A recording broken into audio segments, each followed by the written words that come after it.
Good morning everyone. अब article 19 देखेंगे, आज़ादी। और दोस्तों, आज़ादी का विचार इतना इम्पोर्टेंट है। अगर आप पूछोगे कि हमारे फंडामेंटल राइट में भी कौन से सबसे इम्पोर्टेंट फंडामेंटल है, नहीं सारे फंडामेंटल राइट एक जैसे नहीं है। फंडामेंटल में भी फंडामेंटल है अनुच्छेद 14, 19 और 32। ये थोड़ी ध्यान देने की है। इसे फंडामेंटल राइट पढ़ने में अब देखो एग्जाम में सवाल 14, 19 या 32 से आता है। यहाँ थोड़ा हम ज़्यादा समय देंगे, बाकी थोड़ा कम समय देंगे।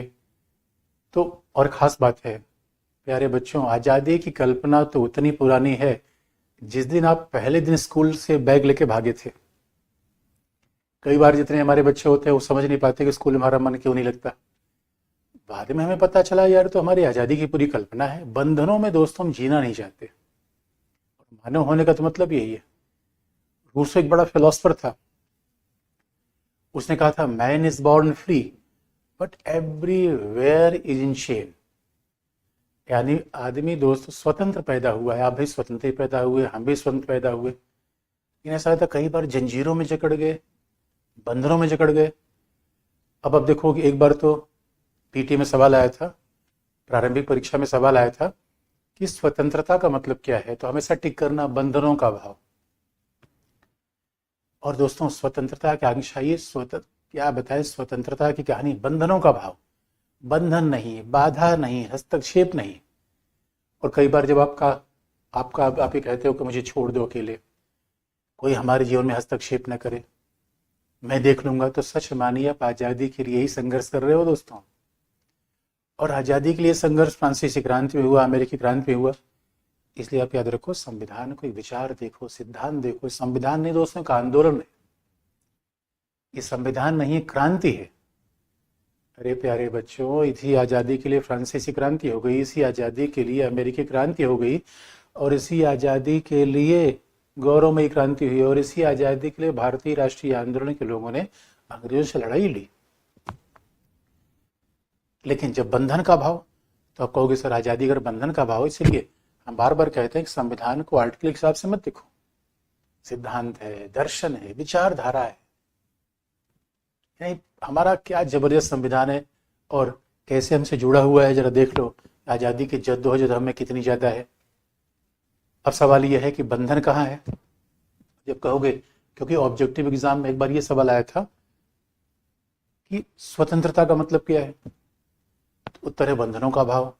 तो सवाल है, आप कहोगे अगर स्वतंत्रता का मतलब है बंधनों का भाव, और हम वाक और व्यक्ति की स्वतंत्रता की बात भी करेंगे, लेकिन बच्चों अगर देखें जब स्वतंत्रता का मतलब अगर बंधन का भाव, बंधन कह लो, बाधा कह लो, हस्तक्षेप कह लो, तो सवाल है बंधनों का न होना, बाधा का न होना। अगर ये आजादी है तो प्यारे बच्चों ये बताओ, आपके जीवन में बाधा डाल कौन रहा है, हस्तक्षेप कर कौन रहा है। कई बार अब देखोगे हमारे जीवन में बंधन कौन लगा रहा है, बाधा कौन लगा रहा है, पिताजी। इसे कई बार हमारे घर में झगड़ा हो जाता है,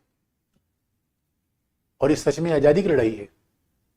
आप कह रहे हो कि नहीं हम इस व्यक्ति से शादी करेंगे, घर वाले कह रहे हैं मार के भोथरा बना देंगे, मेरी मर्जी के बिना शादी करोगे। और दोस्तों इंडिया में तो यह हाल है कि दूल्हा तो बेचारा बाराती के रूप में जाता है।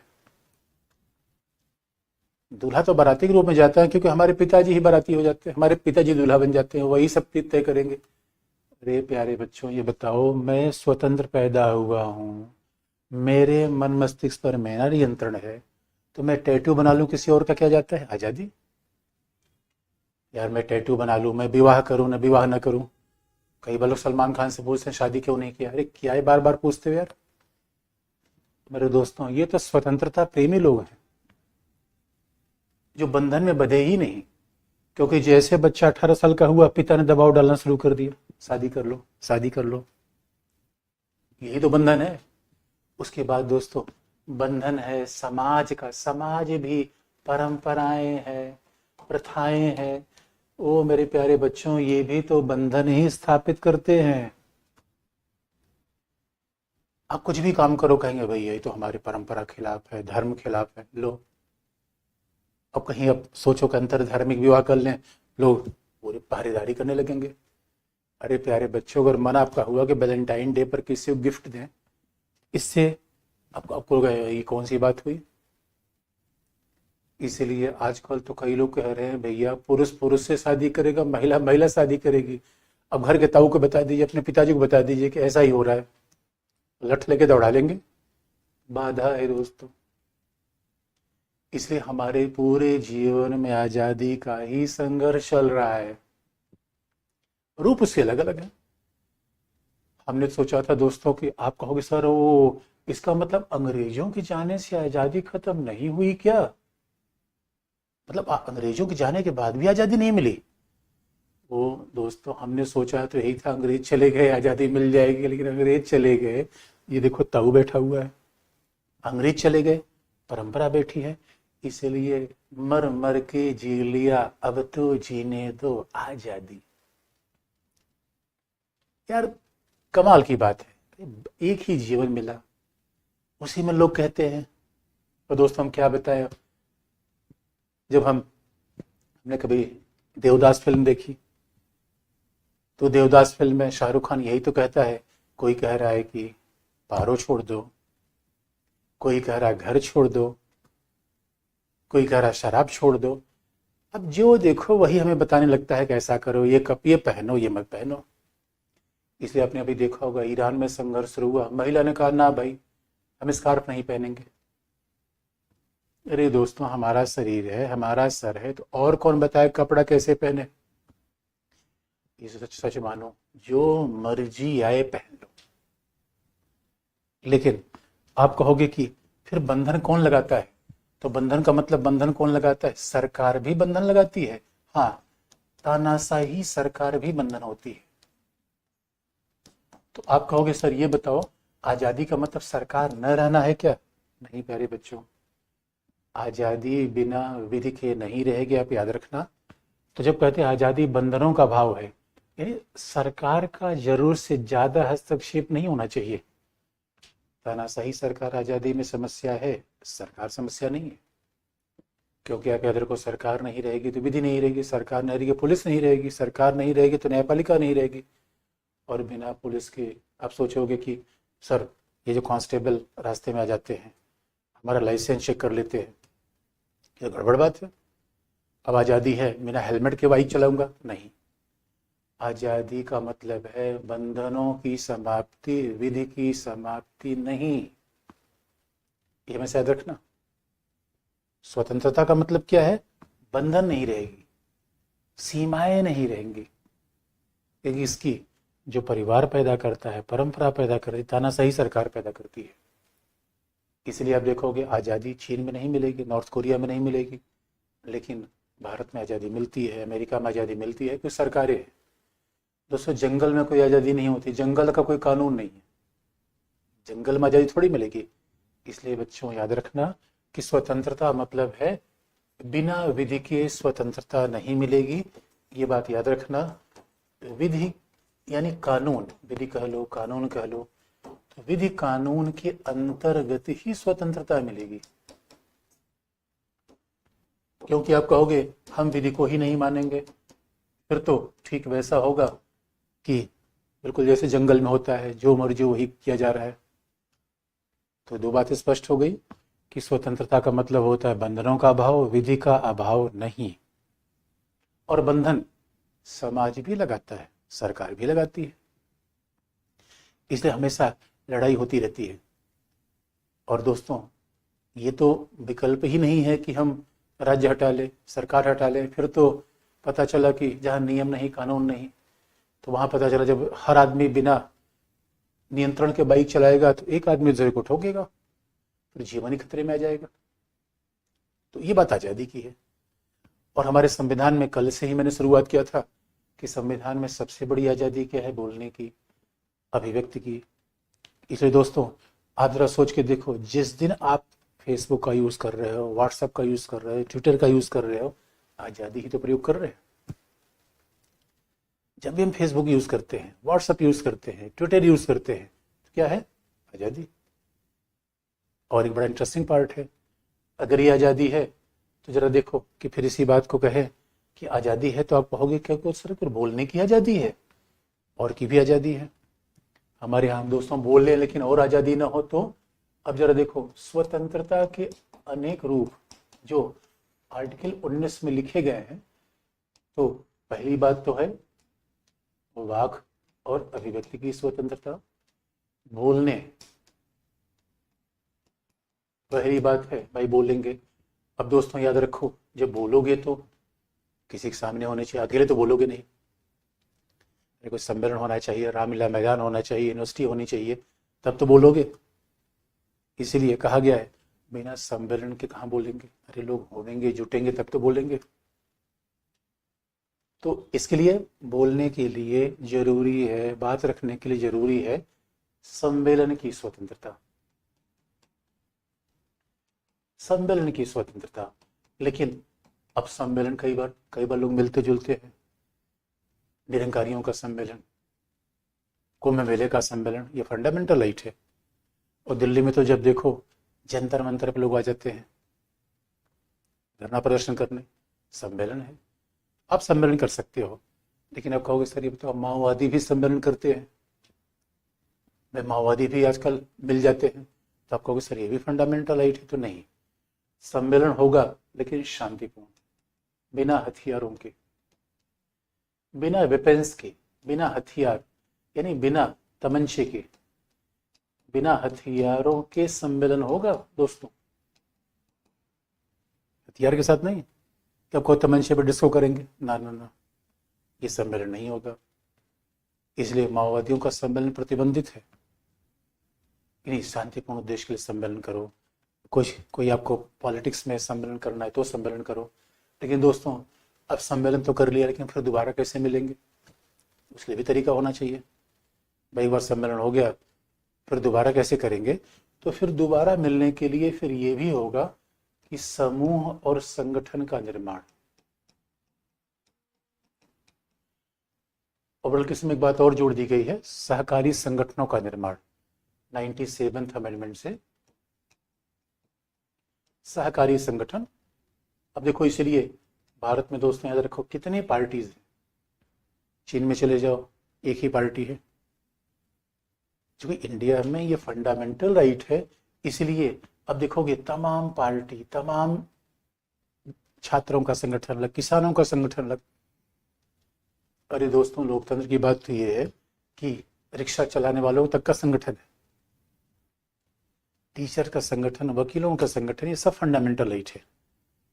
और सहकारी संगठन का मतलब है कि मान लीजिए अब गांव में 10 लोग दूध का उत्पादन कर रहे हैं, अभी 10 लोग अलग अलग बाजार में जा रहे हैं बेचने, तो भाई इन्होंने तय किया कि क्यों एक संगठन बना ले, ये 10 लोग मिल के अपना दूध बेचे।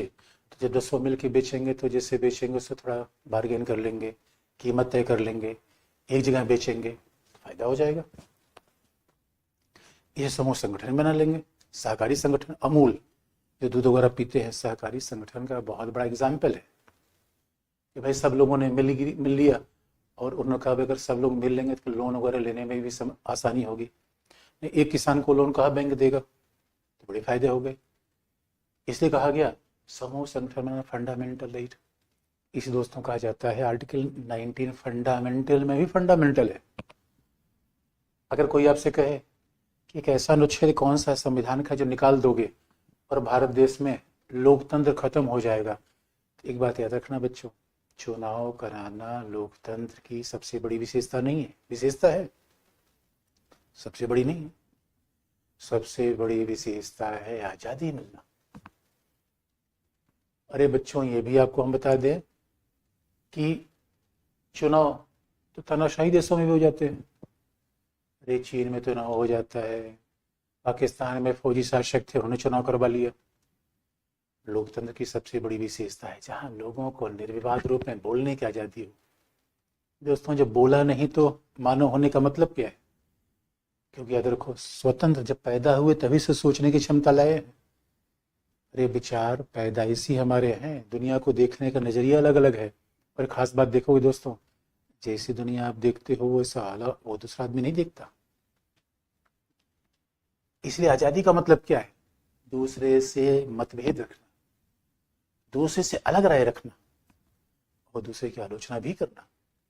अरे आज़ादी दोस्तों भेड़ के लिए थोड़ी होती है, एक भेड़ जहाँ चली सब उसी के पीछे में करते हुए चल पड़ी।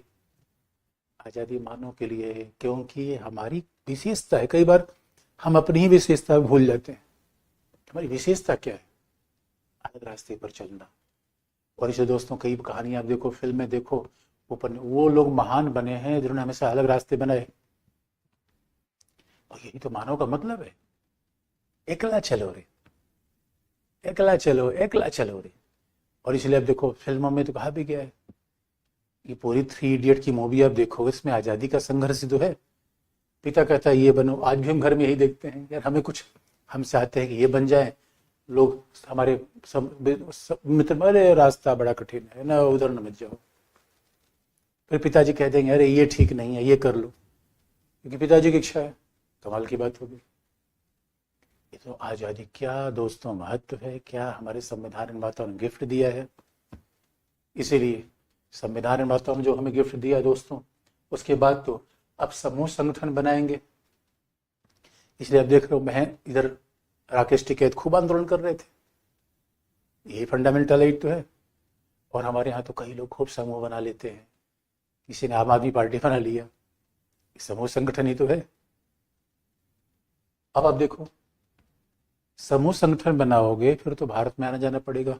भाई समूह संगठन बना लोगे और कहो कि हम नहीं अपने गांव में ही बैठे रहें, लोगों से संपर्क करोगे, रैली करोगे, आगे तब तो बात बनेगी। इसलिए अगला अधिकार कौन सा है? समूचे भारतीय क्षेत्र में, बात ध्यान रखने की है, समूचे भारतीय क्षेत्र में, यानी केवल उत्तर प्रदेश में नहीं, महाराष्ट्र में नहीं, कर्नाटका में नहीं, न दिल्ली और पुडुचेरी में, समूचे भारतीय क्षेत्र में आबाद आवागम, जहां मर्जी हो वहां जाए, समूचे भारतीय क्षेत्र में। कश्मीर का राहुल भैया अभी कश्मीर से कन्याकुमारी तक चल रहे थे। आजादी है, फंडामेंटल राइट है। कोई ये थोड़ी कह सकता है भाई यहाँ मत जाओ, वहां मत जाओ, जहां मर्जी हो वहां जाओ, आवागमन का अधिकार है, ये हमारा फंडामेंटल राइट है। और दोस्तों जब आवागमन करेंगे तो कोई जगह अच्छी भी लग जाएगी। आवागमन करेंगे तो ऐसा थोड़ी चलते रहेंगे, कहीं रुकेंगे भी तो। अब जब पूरे भारतीय क्षेत्र में आवागमन करेंगे तो हो सकता है भाई कहीं आराम करने की आवश्यकता पड़े, इसीलिए समूचे भारतीय क्षेत्र में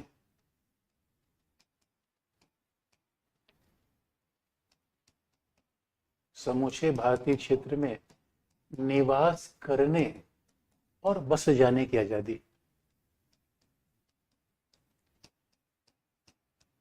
right to reside and settle. समूचे भारतीय क्षेत्र में निवास करने और बस जाने की आजादी। कमाल की बात है भाई। इसका मतलब निवास करने का मतलब, अब कोई आए पढ़ने, कहीं हॉस्टल में चला गया, थोड़ी समय के लिए वहां रह रहा है। बसने का मतलब है परमानेंटली सेटल हो जाए, तो हमने फिर वहां बस गए। तो निवास करने बसने की आजादी, तो वहां पे हम बस गए, इसका मतलब है स्थायी रूप में वहां रहना चाहते हैं। निवास तो हमारे कई जगह बदलते रह सकते हैं, बसेंगे तो एक ही जगह, ऐसा थोड़े कि यहाँ पैर फैलाए रखेंगे, वहां हाथ फैलाए रखेंगे। तो राहुल भैया का बसना तो दिल्ली में है, बाकी निवास तो कई जगह है उनका, कई जगह पे यात्रा में रुक गए। लेकिन आप जानते हैं दोस्तों, वो कहीं रुकेंगे, बसेंगे तो अरे भाई रोटी कपड़ा मकान भी चाहिए, ऐसा थोड़ी ही कहीं रुकेंगे तो हवा पानी पियेंगे। इसीलिए आप याद रखो, ई के बाद एफ आता है, लेकिन एफ थोड़ा डिलीट कर दिया गया है। 19 क्लॉज 1 का सब क्लॉज एफ है। एफ दोस्तों फिलहाल नहीं है, एफ तो नहीं है, और ये 44 में संविधान संशोधन से हटा दिया गया। उसकी कहानी आगे चल के आपको बताएंगे, निदेशक तत्व आएंगे, क्योंकि याद रखिए दोस्तों हम बताएंगे हर चीज, लेकिन हो सकता है कुछ क्रम आगे पीछे रहे। तो अभी तो इसमें एफ में लिखा गया था कि संपत्ति अर्जित करने और बेचने की आजादी, अर्जित करने और विक्रय की आजादी। तो इसमें कहा गया भाई कोई भी संपत्ति खरीद लो, बेच लो, लेकिन अब इसको हटा दिया गया है और इसके लिए 44वां संविधान संशोधन 1978 और वही जनता पार्टी सरकार।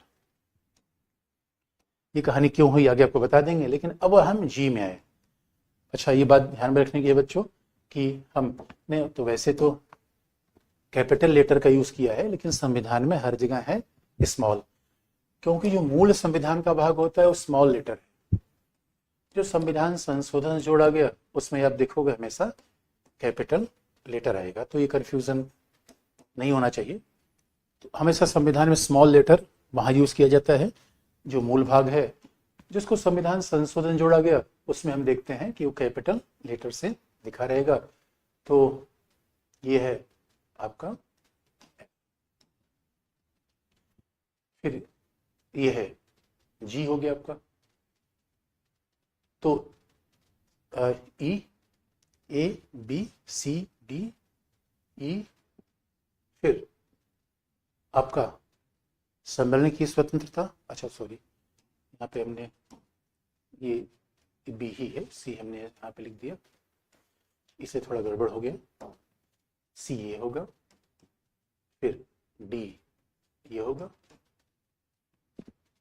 फिर ई ये होगा और एफ ये होगा। अब बात हो गई। अब जी ये डिलीट कर दिया गया, यानी आज की डेट में इसको हटा दिया गया। अब ये भाग 3 में नहीं रहा, इसलिए संविधान संशोधन किया गया। तो हमें सामान्य बातें लग सकती है, इसका मतलब पूछेंगे सर फंडामेंटल राइट से निकाला भी कुछ जा सकता है, तो ये तो दिख ही रहा है। संशोधन भी किया जा सकता है, ये फिलहाल तो ऐसा दिख रहा है, और होता कैसे है उसकी चर्चा हम आगे करेंगे भी। और फिर जी में क्या लिखा गया है कि फिर आजीविका यानी freedom of profession, trade, occupation and business. भाई कहीं से रोटी कपड़ा मकान तभी तो मिलेगा, यानी हम क्या करेंगे, प्रोफेशन व्यवसाय हमारा कुछ हो सकता है, ट्रेड व्यापार कुछ हो सकता है, ऑक्यूपेशन आजीविका हो सकती है, और वाणिज्य या कह लीजिए व्यापार, ट्रेड, ट्रेड को कह लीजिए लेन देन, तो इधर हो जाएगा वाणिज्य बिजनेस। इसका मतलब है प्रोफेशन है, ऑक्यूपेशन है, ट्रेड है, बिजनेस है। और दोस्तों अंतर बड़ा अंतर इतना, इन सब चीज़ों में बहुत अंतर करने की आवश्यकता नहीं है, बड़ी सिंपल सी बात है और मिला जुला भी है। जो हम अपनी पसंद के कारण करते हैं वो क्या होता है, प्रोफेशन। कई बार कहते हैं हमारा, इसका मतलब है हमारा प्रोफेशन है, तो कई बार और जिसमें हमें विशेषज्ञता है वो हमारा प्रोफेशन है, पसंद कारण करे प्रोफेशन है। लेकिन कई बार ऐसा हो जाता है कि पसंद काम नहीं मिलता तो चलते हैं, चलो भाई रोटी कपड़ा मकान मिल चलता रहे, क्योंकि भूखे भजन न हो गोपाला। उसके लिए हम क्या करते हैं, ऑक्यूपेशन, भैया रोटी कपड़ा मकान कुछ तो मिलता रहे तो ऑक्यूपेशन करेंगे। बिजनेस, जहाँ पे व्यापार, मतलब वहाँ लाभ कमाने की प्रवृत्ति रहेगी, और व्यापार में भी लाभ कमाया जाता है, जहाँ लेन देन हो जाए, वैसा वाणिज्य ट्रेड है। तो ट्रेड का मतलब है कुछ चीन से लिया, कुछ चीन को दिया, ट्रेड। बिजनेस में जरूरी थोड़ी है कि हम लेन देन करें ही, हम अपना भी बिजनेस बड़ा कर सकते हैं। ये फंडामेंटल राइट दोस्तों हमें दिए गए हैं, इसलिए जरा सोच के देखो, आर्टिकल 19 में जितने क्लॉजेज हैं उतना किसी फंडामेंटल राइट में नहीं है। और आर्टिकल 19 हमें एक अधिकार नहीं दे रहा, सीरीज ऑफ राइट्स दे रहा है। उसे कहा भी जाता है ये फंडामेंटल है। बच्चों से भूकंप आता है उसका एक एपिसेंटर होता है, जो भूकंप आता है उसका एक केंद्र होता है, वैसे फंडामेंटल राइट का एक सेंटर है, एपिसेंटर है, और वो है आर्टिकल 19। कमाल की बात हो गई, आर्टिकल 19 फंडामेंटल के एपिसेंटर है। लेकिन अब थोड़ा सी इसी बात को आगे बढ़ाएं दोस्तों। अब आर्टिकल 19 में फिर मामला आ जाएगा, तो आप कहोगे सर ये बताओ, वाक और व्यक्ति की स्वतंत्रता आपको मिली हुई है तो क्या निरपेक्ष रूप में क्या आई? नहीं दोस्तों, यहाँ थोड़ा ध्यान देने की बात है। अब वाक और व्यक्ति की स्वतंत्रता मिल तो गई, लेकिन आप जानते हो जिस समय हमारा देश आजाद हुआ, क्योंकि दोस्तों देखो हम अमेरिका में हम है नहीं, कई बार लोग अमेरिका की तुलना कर लेंगे, कह देंगे ब्रिटेन में ऐसा है। अरे प्यारे बच्चों, ब्रिटेन की परिस्थितियां भी तो अलग है, एक एक से बंगड़ लोग इंडिया में है। और जरा सोचो, भारत में ULFA, United Liberation Front of Assam, ये कह रहा है कि हम भारत से अलग होंगे। कश्मीर आतंकवाद है, और बच्चों ये आज की प्रॉब्लम नहीं है दोस्तों, अरे ये प्रॉब्लम जब आज़ाद हुए तभी से थी। इधर आज़ाद हुए, नेहरू जी लाल किले पे भाषण दे रहे थे, भाई और बहनों मैं हिंदुस्तान में एक एक व्यक्तियों के एक एक आंसू पोंछ देना चाहता हूँ। नेहरू ये बात कर रहे थे यार, नेहरू रोमांटिक भाषण दे रहे थे, और तब तक उधर हमारे कम्युनिस्ट पार्टी के भाई काला झंडा लेके दौड़ रहे थे। उनसे पूछा गया, अरे भाया क्या हो गया, ये काला झंडा लेके क्यों दौड़ रहे हो? उनका आज़ादी अभी पूरी नहीं मिली है, अभी हमें संविधान को हटा देना है, देश को बदलना है। लो ये लो, इधर संविधान लिखा जा रहा था, इधर कम्युनिस्ट पार्टी वाले तेलंगाना में जाके आंदोलन कर रहे थे। और दोस्तों हुआ तो ये सिर मुड़ाते ओले पड़ने वाली बात थी। अरे हमारा संविधान लिख रहा था, ओ माय गॉड, हम लाए हैं तूफान से किश्ती निकाल के, इस देश को रखना मेरे बच्चों संभाल के। सच मानो क्या प्रॉब्लम थी। अरे जो इधर हम आज़ाद हो रहे थे, उधर नागा भाई, नागा जनजाति जो नागालैंड में रहते हैं, नागाओं ने कहा भाई भारत आज़ाद, हम भी आज़ाद। हमने कहा अरे सुनो सुनो यार, भारत आज़ाद हो गए, तुम कैसे आज़ाद हो गए भैया, तुम तो भारत के भाग ही हो, तुम आज़ाद कहाँ से हो गए? ना ना, हम भारत के भाग कभी नहीं थे। और इतना ही नहीं दोस्तों, जैसे भारत आज़ाद हुआ, हमारे पड़ोसी पाकिस्तान हमेशा बेचैन रहता है, और बेचैनी के कारण उसके अलग अलग होते हैं। लेकिन एक बेचैनी का कारण वो है कि उसने पता चला हम भी आज़ाद हो गए, पाकिस्तान का ना भाई अभी हमारी आज़ादी पूरी नहीं हुई है, हम अधूरे हैं। पाकिस्तान से पूछा गया, अरे भाई तुम्हें ऐसा क्या मिल जाए पूरे हो जाओगे? पाकिस्तान कश्मीर, पाकिस्तान अभी भी कहता है कि काश पाकिस्तान में दो चीज रही होती, कश्मीर और ताजमहल। और ताजमहल तो उखाड़ के लेके भाग नहीं सकता, ये बावरापन पाकिस्तान का है, जो है उससे सेटिस्फाई नहीं है। कि पता चला कि हमारे पास जो वाहन है उससे मैं संतुष्ट नहीं हूं, पड़ोसी घर में ये क्यों रखा हुआ है, कि पड़ोसी उठा लाओ। तो पाकिस्तान दोस्तों, अभी इधर हमने लाल किले पे झंडा फहराया ही नहीं, पाकिस्तान ने आके हमला कर दिया। इसीलिए प्यारे बच्चों, जब संविधान में इतनी आज़ादी हमने दी, फिर तो उत्सव का माहौल था, जश्न का माहौल था। लेकिन हमारे यहाँ ऐसे भी लोग थे जो इस देश को तोड़ना चाहते थे। तो अब बताओ दोस्तों, आज़ादी क्यों है? अरे आज़ादी इसलिए है, आज़ादी इसलिए है कि कोई वैज्ञानिक बन जाए, कोई क्रिकेटर बन जाए, कोई प्रशासक बन जाए, कोई मॉडल बन जाए, इसे तो आज़ादी है। देखो इसीलिए हमारे यहाँ नौरा फतेही भी आती है एक्टिंग करने, आज़ादी है तभी तो आती है। अब नौरा फतेही आकर यहाँ कहे कि ना मैं तो उग्रवादी संगठन बनाऊंगी, तो फिर तो परमिशन नहीं देंगे दोस्तों। इसलिए जरा सोच के देखो, आज़ादी तो हमने इसलिए दी थी कोई कलाम बन जाए, आज़ादी हमने इसलिए दी थी कि कोई शाहरुख खान बन जाए, कोई अक्षय कुमार बन जाए, जिसको जो मर्जी वो जीवन में काम करे। और आज़ादी हमें इसलिए दी थी कि आपको मन करता है टैटू बनाकर घूमेंगे तो घूम लो। और दोस्तों हम तो ये भी कहते हैं कि अभी तक जो कपड़ा उपड़ा आपने नहीं पहना होगा वही पहन के देख ही लेना, क्योंकि ये भी जीना कोई जीना है मेरे लल्लू, जब दूसरे के हिसाब से जीना पड़े। आज़ादी में अपने हिसाब से जियो, जी लो जिंदगी, ये आज़ादी है दोस्तों। यानी अपने भी शादी में न जाऊं तो मेरी मर्जी, और रात में खड़े होकर छत पे चिल्लाऊं तो मेरी मर्जी, तो आज़ादी तो मिल गई। और इसी आज़ादी के परिणाम मैंने बार बार बताया, भारत में फिल्म इंडस्ट्री का डेवलपमेंट इसीलिए हुआ, आज़ादी है। कितनी बड़ी गिफ्ट होगा। इसे आज़ादी हमें क्यों मिली? जैसे फूल खिलता है, हवाएं चलती है, वैसे व्यक्ति अपने व्यक्तित्व का विकास कर सके। और सच मानो दोस्तों, राष्ट्र की संपत्ति व्यक्ति ही तो है, व्यक्ति जितना आगे बढ़ेगा देश उतना आगे बढ़ेगा। अरे लोहा कोयला देश को नहीं चलाता, व्यक्ति देश को चलाते हैं। और व्यक्ति कैसे चलाएंगे? हर आदमी में असीमित क्षमताएं हैं, उसको आगे बढ़ाओ, अपने आप देश का विकास हो जाएगा। इसलिए देखोगे अमेरिका इतना अमीर क्यों है। और अब कई बार आप ध्यान दोगे, वहीं सारे भाई बिल गेट्स वहाँ पैदा हुए, व्हाट्सएप उन लोगों ने बनाया है, ट्विटर उन लोगों ने बनाया, क्योंकि वो आज़ाद लोग हैं। ये नहीं परंपराओं में बध गए, प्रथाओं में बध गए, ताऊ के कहने में आ गए। इसलिए दोस्तों हमारे संविधान निर्माता एक बीच का रास्ता अपना रहे थे। अब अमेरिकी संविधान निर्माता देखे, अमेरिका में संविधान लिखा गया, अमेरिका में केवल आज़ादी लिखी गई, ये नहीं लिखा गया प्रतिबंध होगा। और हमारे यहाँ अमेरिका के संविधान में जो वाक अभिव्यक्ति लिखा गया, तो तो वहां ये भी लिख दिया कि किसी में प्रेस की आजादी है। हमारे संविधान में ये लिखा, प्रेस लिखा नहीं गया, बाद में मान लिया गया कि नहीं, इसी से प्रेस की आजादी आती है। यानी कोई न्यूज चैनल चलाना है, कोई पत्रकार, कोई प्रेस चलाना है, तो प्रेस की आजादी भी इसी से आती है, मान लिया गया, ये बात बन गई। लेकिन अब दोस्तों, अमेरिका के संविधान में लिखा गया स्वतंत्रता, उसमें कोई रिस्ट्रिक्शन है, सीमा नहीं, अंकुश नहीं, प्रतिबंध नहीं।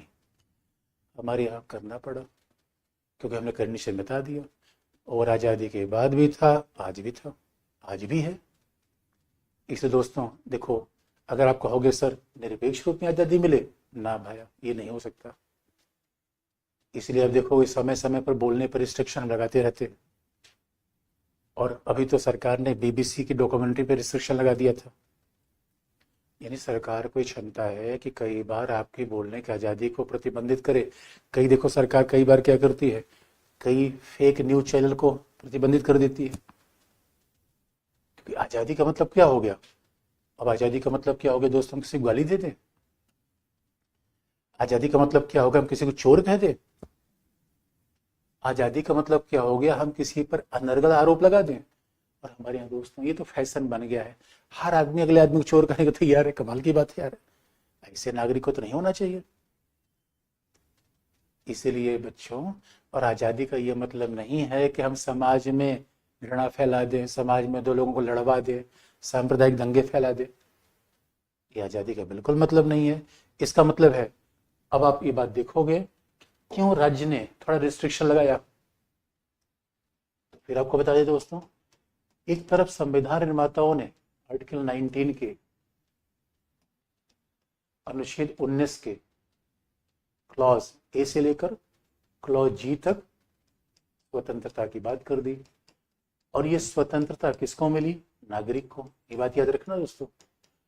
अब आर्टिकल 19 की स्वतंत्रता विदेशियों को हम नहीं दे सकते, क्योंकि अब जानते हो विदेशी आके हमारे देश के खिलाफ बोल जाए। देख रहे हो विदेशी, पता नहीं भाई, यूक्रेन कोई आदमी आ गया यहाँ पे और अपने कह दिया भाई बोलो, स्विट्जरलैंड का आदमी आ गया और पता चला कि हमारे एकता अखंडता के खिलाफ बोल गया। तो आजादी का मूल मुद्दा कहाँ आता है कि व्यक्ति की स्वतंत्रता मिलेगी, नागरिक को स्वतंत्रता मिलेगी, लेकिन जहां नागरिक रहेगा वहां सरकार भी तो रहेगी। और सवाल है, जहां एक नागरिक है उसका पड़ोसी भी है। जो कई बार आप देखोगे, कनाडा से कोई महिला हमारे खिलाफ बोल देती है। आपको याद होगा, किसानों का आंदोलन चल रहा था और कनाडा से एक लड़की अब भारत के बारे में बोलने लगी। क्या पता उसको भारत के बारे में, 13 साल की लड़की ग्रेटा थनबर्ग।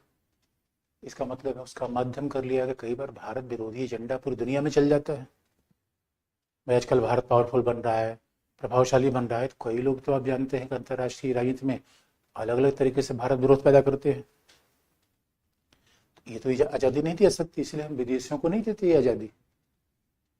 और आजकल कई बार यूट्यूब से, फेसबुक से, ट्विटर से आजकल कई बार मामला फंस गया है कि भाई भारत में तो नहीं बोलने देंगे, बीबीसी तो पूरी दुनिया में प्रसारित होता है, वो बोल दे तो क्या कैसे प्रतिबंधित करें।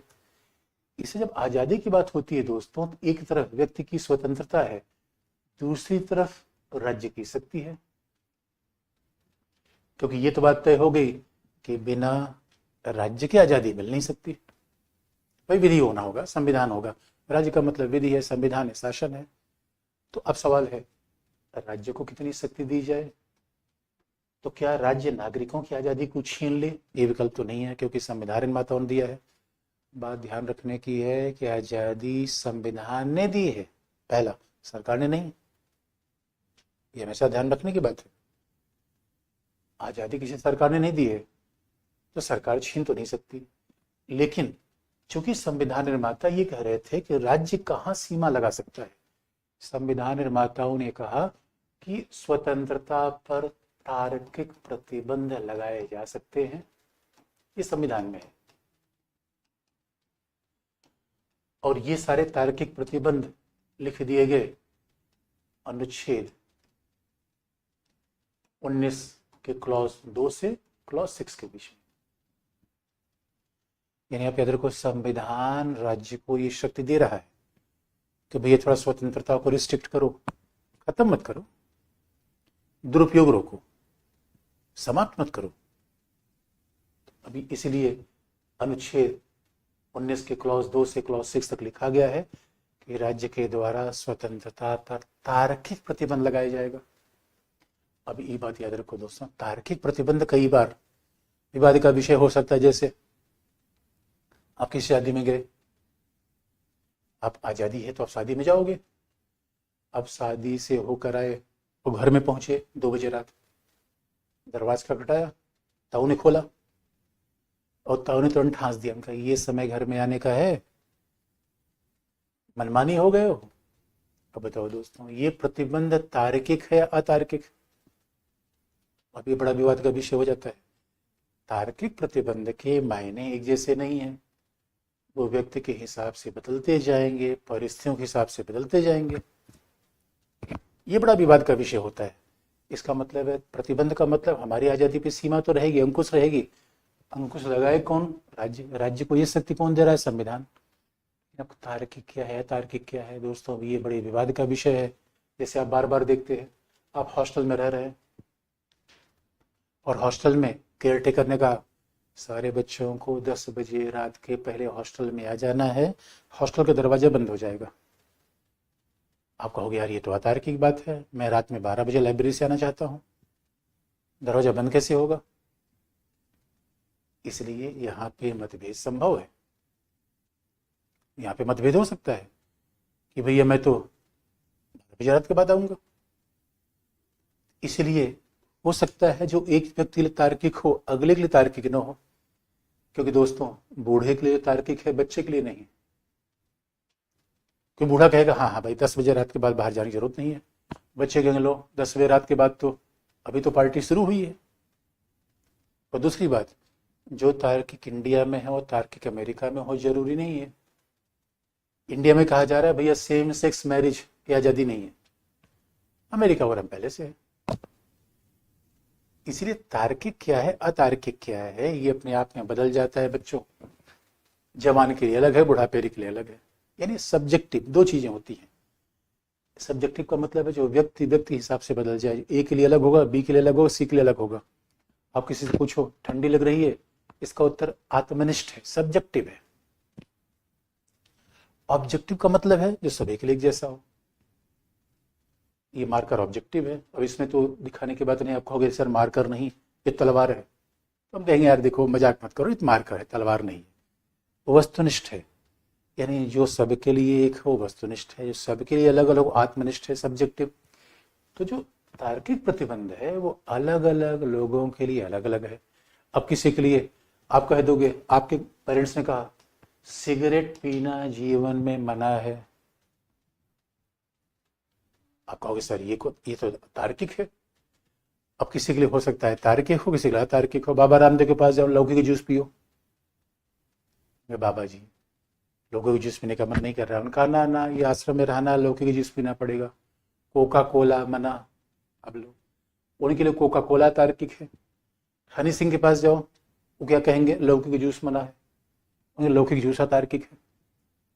तो दोस्तों तार्किक कहो, संविधान में इसके लिए युक्त युक्त शब्द, रीजनेबल, युक्त युक्त, तार्किक कह लो, लॉजिकल कह लो, वाजिब कह लो, इसे कहा गया रीजनेबल रिस्ट्रिक्शन। अब रीजनेबल क्या है ये, इसीलिए आप देखो हर मामले में उच्चतम न्यायालय अलग अलग तय करता रहता है, क्योंकि उसका एक मतलब ही नहीं है। रीजनेबल का एक मतलब तो है नहीं, अलग अलग मतलब आ जाता है। अब कहोगे ठीक है सर ये तो बात आ गई कि राज्य प्रतिबंध लगाएगा, लेकिन ये प्रतिबंध की स्थिति संविधान से दी गई है। और अब जब राज्य प्रतिबंध लगाएगा तो प्रतिबंध के आधार होंगे क्या? तो ये प्रतिबंध के जो आधार है ये भी क्लॉज 2 से लेकर क्लॉज 6 में दिए गए हैं। और प्रतिबंध के आधार समय समय से बदलते चले गए दोस्तों। अब प्रतिबंध का आधार क्या है, यानी किस आधार पे आपको बोलने से मना किया जा सकता है? पहला, राज्य की सुरक्षा, ये संविधान में लिखा गया है। यानी क्लॉज ये बात है, ये संविधान में लिखा गया है। और आप याद रखो, आप कहोगे सर इसी आधार पे, राज्य की सुरक्षा के आधार पे ही अब संसद विधि बना देगी।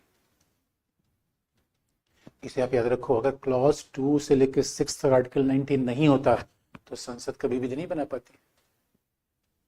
क्योंकि हम संविधान के खिलाफ कभी नहीं आ सकते, यही तो फंडामेंटल राइट है। हमारी कोई विधि संविधान के खिलाफ नहीं हो सकती। तो अब इसलिए राज्य ने तमाम ऐसी विधियां बना रखी है जो आतंकवाद खत्म करने के लिए, तो मनी लॉन्ड्रिंग के लिए, तो वहां पे कहीं न कहीं व्यक्ति आज़ादी को सीमित किया गया है। आतंकवाद के संदर्भ में किसी को पकड़ा जा सकता है। आप तो नहीं कहोगे ना ना हमें बोलने की आज़ादी है, मैं तो आने जाने का मन कर रहा है मेरा, मना कर दिया जाएगा।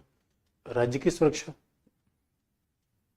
और दूसरा क्या है,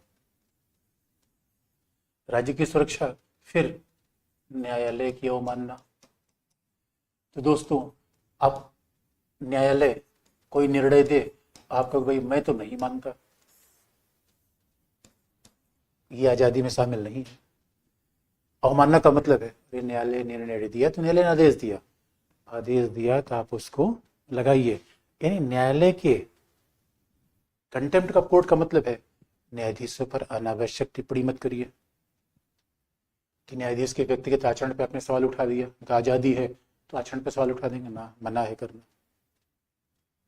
कंटेम्प्ट न्यायाधीशों को बेइज्जती मत करिए। तो अवमानना का मतलब है हमने आम भाषा में कहें बेइज्जती कर दिया, लेकिन लिखने में तो ऐसे शब्दों का प्रयोग हम नहीं करेंगे।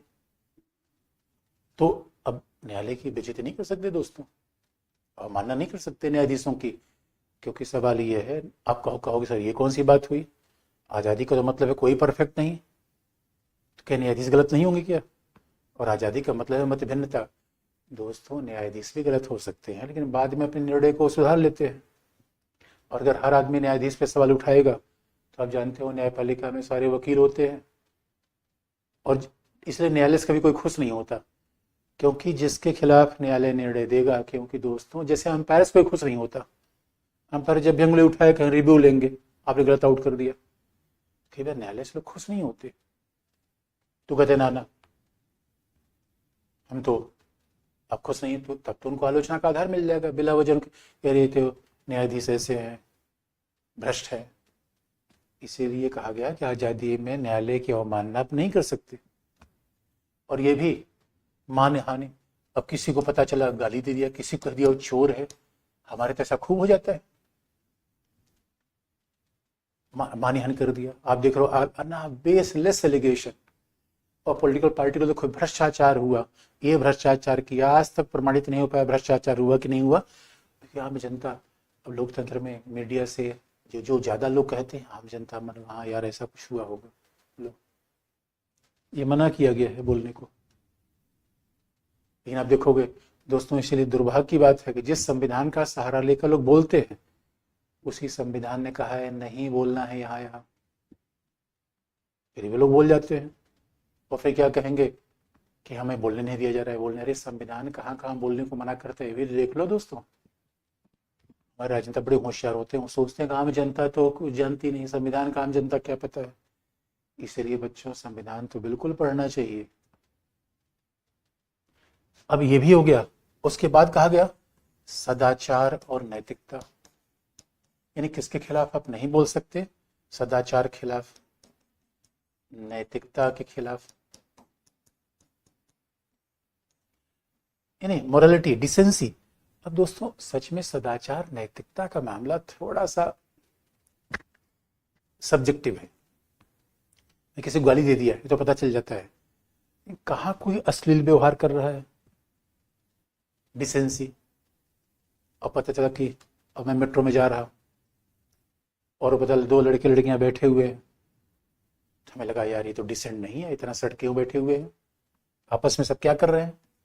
हो सकता है हमें ये बात सदाचार के खिलाफ लगे, लेकिन बच्चों को लगे कि भाई ये तो कौन सी बात है, तो हमारा राइट है। सदाचार वाला मामला दोस्तों, कई बार आप देखोगे फिल्म लोग देखकर कहते हैं भैया ये फिल्म में कैसे कपड़े पहन रखे महिलाओं ने। कई बार तो हमारे यहाँ, कई बार तो ये हो गया, ये गोवा में यार विदेशी आते हैं, ये अजीब अजीब कपड़े पहनते हैं, ये थोड़ी फ्रीडम है। इसीलिए दोस्तों कई बार देखो सदाचार और नैतिकता ये बड़ा विवाद का विषय बन, मानहानि, अवमानना, सुरक्षा, ये तो सीधे मामले दिखते हैं।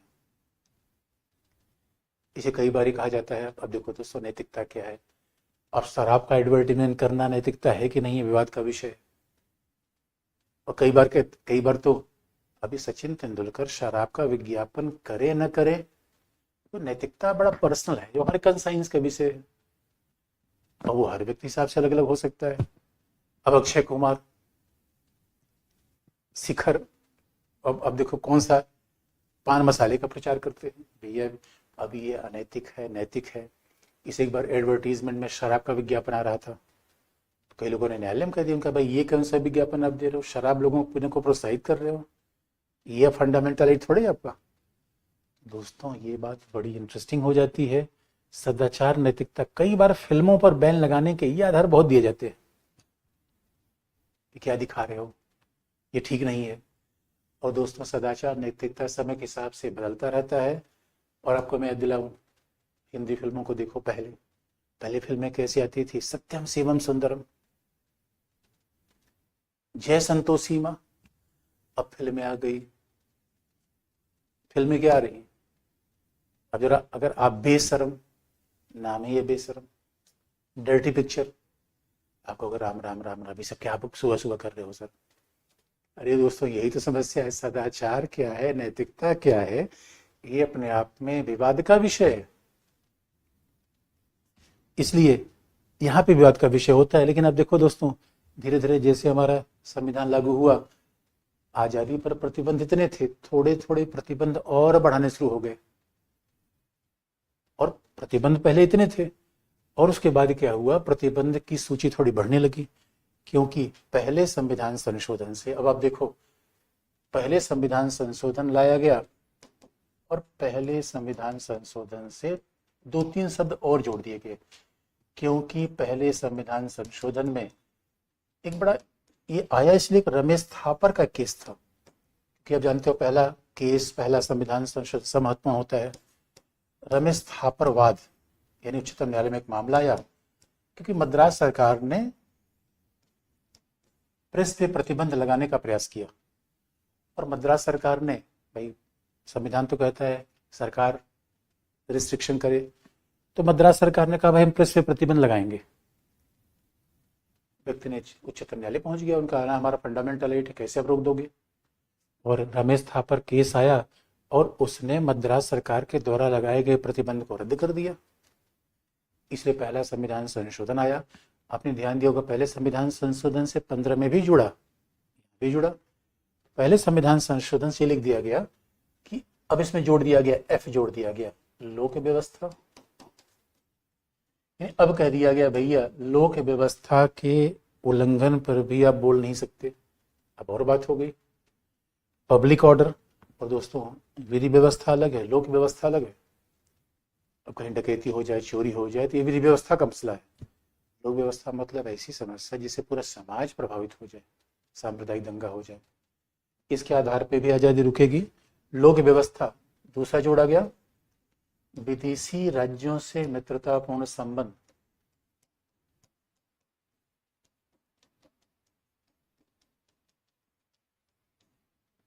विदेशी राज्यों से मित्रतापूर्ण संबंध।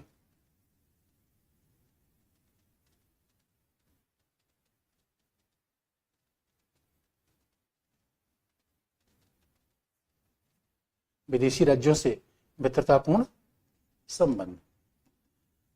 और फिर ये कहा गया, एक और शब्द जोड़ दिया गया कि अपराध को बढ़ावा देना, इंसाइटिंग एन ऑफेंस। यानी आजादी में ये नहीं होगा भाई अब कह दी कि अपराधियों का प्रोत्साहन करिए, अपराध को बढ़ावा दीजिए। ये 3 रिस्ट्रिक्शन और लगा दिए गए। इसका मतलब दोस्तों धीरे धीरे हमारी आजादी को सीमित किया गया। बड़ा इंटरेस्टिंग पार्ट है, मूल संविधान में इतना रिस्ट्रिक्शन था, पहले संविधान संशोधन से आजादी को और सीमित कर दिया गया। अब आप जानते हो आजादी को सीमित क्यों किया गया दोस्तों, परिस्थितियां ऐसी थी। इसलिए तो हमारे संविधान निर्माताओं ने कहा था भैया निरपेक्ष आजादी होगी, फिर तो संभव नहीं है। और आप याद रखिए, फिर कहोगे सर अगर हम ये आजादी पे प्रतिबंध राज्य लगाएगा, राज्य मनमानी लगा दे तो, इसलिए तो उच्चतम न्यायालय हम जाते हैं। यही तो फंडामेंटल राइट, फंडामेंटल राज्य के खिलाफ है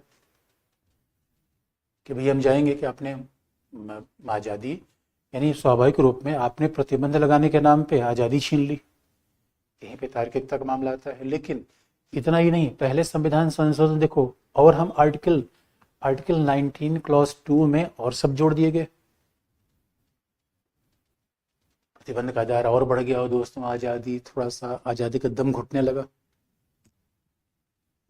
आज़ादी की पिटाई होने लगी, अब ये बड़ा विवाद का विषय बन जाता है। तो इतना ही नहीं मामला बना, फिर अब देखो दोस्तों, ये पहला संविधान संशोधन हुआ था, आज़ादी थोड़ा सीमित किया गया, आर्टिकल 19 क्लॉज 2 में ये सारी बातें लिख दी गई। उसके बाद तो हुआ कि 1962 इंडिया चाइना वॉर हो गया, और इंडिया चाइना वॉर के बाद आप जानते हो कि असम में नागालैंड की परिस्थिति बड़ी खराब थी। उसके बाद तो अब हमारे यहाँ आज़ादी के नाम पे लोग स्वाभाविक रूप में, इसलिए कहा गया विदेशी राज्यों से मित्रतापूर्ण संबंध, इसके खिलाफ मत बोलिए। यानी हम इजराइल के साथ संबंध अच्छा कर रहे हैं और प्रेस कह रहा है भारत सरकार मूर्खता वाला काम कर रही है, ये आज़ादी नहीं है। अपराध को बढ़ावा देना, ये आज़ादी नहीं है। और हुआ क्या कि 1962 में इंडिया चीन वॉर हुआ, और पता चला उसके बाद कई ऐसे संगठन थे जो भारत खिलाफ बोलने लगे, इसलिए 16वां संविधान संशोधन फिर आया, और 16वें संविधान संशोधन आ रहा है 1963 में। 1963 यानी बिल्कुल 1962 के एक साल बाद, इंडिया चाइना वॉर के एक साल बाद। और इंडिया चाइना वॉर में आप जानते हो हमारे यहाँ कोई ऐसे संगठन थे जो कहने लगे कि हम भी अलग हो जाएंगे, हम चीन का साथ दे देंगे, हमें आज़ादी है इसी बोलने की। इसलिए दोस्तों आर्टिकल 19 क्लॉज 2 में एक शब्द और जोड़ दिया गया, संप्रभुता के खिलाफ, यानी राज्य की अखंडता और संप्रभुता के विरुद्ध कोई भी नहीं बोलेगा। 16वां संविधान संशोधन और आ गया। इसका मतलब है, अब आप कहोगे सर ये बताओ आज़ादी दब गई, मर गई कि बची? तो लिस्ट थोड़ी लंबी होती चली गई, प्रतिबंध का लिस्ट लंबा होता चला गया।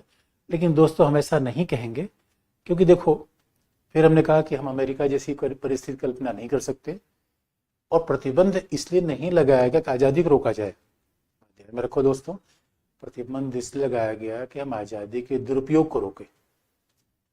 आप कहोगे ना क्या गारंटी है? तो गारंटी इसलिए है कि अगर राज्य आज़ादी छीनने का प्रयास करे तो हम उच्चतम न्यायालय जा सकते हैं, फिर अनुच्छेद 32 का प्रयोग करेंगे, दवाई लेंगे। यही तो फंडामेंटल राइट है, यही तो फंडामेंटल राइट है। इसलिए अब दोस्तों ये आर्टिकल 19 की बात पूरी हो गई। और आप कहोगे कि अच्छा सर आर्टिकल 19 से 26 तक अगर निर्णय है तो और मुद्दे क्या है? अब आपको याद दिला दें, अब थोड़ा सा हम और मुद्दे की बात करेंगे। कैसे? और मुद्दे पर थोड़ा आएंगे कि भाई और आज़ादी के मतलब क्या है। उसके बाद फिर हम देखेंगे कि प्रेस की स्वतंत्रता क्या है, फिल्मों की बात क्या है। यहाँ तक तो अभी हम थोड़ा सा पीटी वाले पार्ट पे चल रहे हैं, फिर अभी मेंस की बात भी कर देंगे कि प्रेस की स्वतंत्रता पर सवाल आ रहा है, कैसे उसको लिखें। तो प्रेस की स्वतंत्रता फिल्मों पर आने से पहले थोड़ा सा लास्ट वाली पार्ट और आपको बता दें कि आज़ादी पर हर जगह प्रतिबंध है। जैसे समूह संगठन बनाने पर प्रतिबंध है, तो आर्टिकल 19 क्लॉज 2 से 6 में सारे प्रतिबंध लगभग वही हैं, कुछ कुछ अलग हो जाता है। जैसे आप कहीं निवास कर सकते हैं, बस सकते हैं, लेकिन जनजातीय क्षेत्रों में नहीं। अब देखो, हम निवास कर सकते हैं, बस जा सकते हैं, लेकिन ऐसी जगह नहीं जहाँ जनजातीय क्षेत्र है। और दूसरा, अब सवाल है कि हम व्यवसाय व्यापार कर सकते हैं, लेकिन आप कहो सर हम शराब बेचेंगे, ये इजाज़त नहीं होगी। इसलिए बिहार सरकार ने, गुजरात ने शराब बैन कर रखा है, यहाँ भी रिस्ट्रिक्शन है। आज़ादी का मतलब अब शराब, यानी इसलिए हर मामले को रिस्ट्रिक्ट किया गया है। यानी राज्य के द्वारा किसी भी उद्यम को अपने नियंत्रण में लिया जा सकता है। आप कहो सर हम तो भारत में एटॉमिक एनर्जी चलाएंगे, तो सरकार कहे कि ना भैया हम चला रहे हैं, अब छोड़ दो। यानी व्यापार व्यवसाय आप कर सकते हैं, वो जहाँ पे राज्य मनाही न करे, तो राज्य किसी व्यवसाय व्यापार को नियंत्रित कर सकता है बच्चों, पहली बात। दूसरा, किसी व्यापार व्यवसाय के लिए, किसी प्रोफेशन के लिए न्यूनतम शैक्षिक योग्यता भी निर्धारित कर सकता है। इसका मतलब है कोई बीए कर कहे मैं एमबीबीएस बनूंगा, डॉक्टर बनूंगा, नहीं। अरे भाई एमबीबीएस करके डॉक्टर बनो, अब ये नहीं कि संविधान में व्यवसाय की आज़ादी है तो कुछ भी कर लोगे, इसलिए हर फंडामेंटल राइट पे रिस्ट्रिक्शन लगाए गए हैं। फंडामेंटल राइट हमारा एब्सोल्यूट नहीं है। इसलिए अब ये बात अलग हो सकती है कि प्रोफेशन में क्या आता है, ये विवाद का विषय हो सकता है, क्योंकि इसी बात को हम आगे बढ़ाएंगे कि 2022 में उच्चतम न्यायालय ने बड़ा महत्वपूर्ण निर्णय दिया। क्या वेश्यावृत्ति भी प्रोफेशन है? क्योंकि एक जमाने में यही सवाल हुस्नाबाई नामक एक प्रोस्टिट्यूट थी, वेश्या थी, उसने प्रयागराज इलाहाबाद हाईकोर्ट से सवाल पूछा था, जो प्रयागराज में है। तो इलाहाबाद हाईकोर्ट ने कहा ना भाई, ये बात में वेश्यावृत्ति कोई प्रोफेशन थोड़ी होता है, ये तो समाज की समस्या है। लेकिन आप देखो 2022 में उच्चतम न्यायालय ने एक निर्णय दिया जिसमें कहा वेश्यावृत्ति भी प्रोफेशन है। तो ऐसे ऐसे निर्णय आते रहते हैं, ये बड़ा लैंडमार्क है। लेकिन कई लोग उच्चतम न्यायालय में पहुंच गए, उन्होंने कहा ऐसा है माय लॉर्ड, आप ऐसा काम करो, जो आईआईटी वाले हैं उनको यूपीएससी एग्जाम में जाने से रोको, क्योंकि ये बाकी लोगों का अवसर खराब कर रहे हैं। उच्चतम ने कहा ना भाई, सबको right to, everybody can choose their profession. तो अब इसमें न्यायालय थोड़ी काम करेगा, तो इसलिए न्यायालय के मामले, विवाद के मामले आते रहते हैं, उसको हल करता रहता है। और ये अलग विषय है कि 2023 में भी अब कौशल किशोर का मामला आया था कि 2023 में एक बड़ा, 2023 जनवरी में कौशल किशोर बनाम यूपी सरकार में एक बड़ा महत्वपूर्ण निर्णय आया। कौशल किशोरवाद। अब इसमें उच्चतम न्यायालय ने कहा कि भाई, जो आम आदमी बोल सकता है वही मंत्री भी बोल सकता है। मंत्री के बोलने पर जरूरत से ज्यादा प्रतिबंध नहीं है। अब आप ऐसा नहीं कहोगे कि मंत्री ने बोल दिया तो उसको फंडामेंटल राइट नहीं था। यानी इसलिए उच्चतम न्यायालय ने कहा कि भाई अब इतना तो बोलने दो भाई, क्योंकि हमारे यहाँ कई बार कॉमेडी शो होता है तो उस पर लोग उच्चतम न्यायालय पहुंच जाते, कपिल शर्मा ने ऐसा क्यों कह दिया, कमाल की बात है यार। कई बार तो हमारे यहाँ ऐसा कॉमेडी शो पर लोग आपत्ति उठा देते हैं कि ये बात तो ठीक नहीं थी, ये तो अश्लील बता दिया। अरे भाई, इतना तो अभिव्यक्ति आज़ादी में हो सकता है, लेकिन फिल्मों पर इन सब में विवाद उठता रहता है। और फिल्म का मामला क्या है, प्रेस का मामला क्या है, इसको हम लिखें कैसे, वो बात हम कल बता देंगे। आर्टिकल 19 से संबंधित बेसिक बातें यही हैं। तो बाकी कल, तो आज के लिए इतना ही। धन्यवाद।